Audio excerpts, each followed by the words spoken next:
Siéntate primero, vamos. Siéntate primero y luego gira los pies.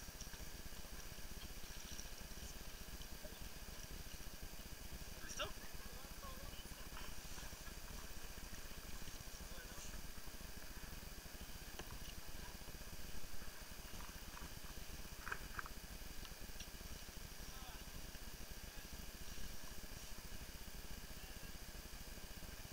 Ya sabes, vamos. Tú por un lado.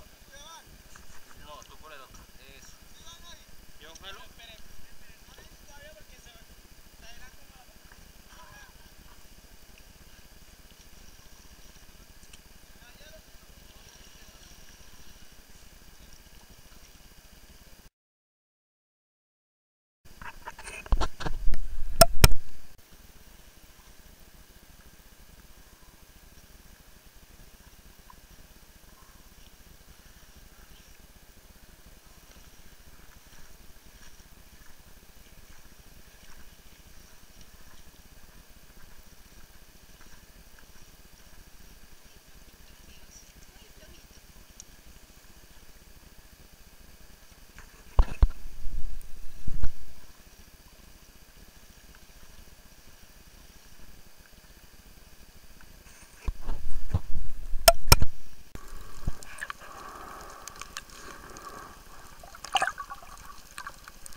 Se pueden dar cuenta, es una isla que está totalmente deshabitada.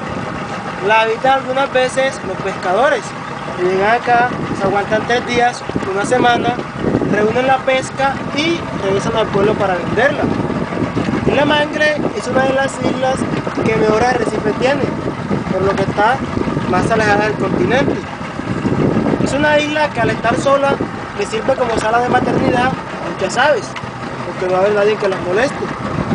A la vuelta vamos a encontrar un pequeño arrecife que se llama La Guardería. Es un arrecife poco profundo, una profundidad que oscila entre 1 y 2 metros máximo, donde vamos a hacer otra primera actividad, el snorkel.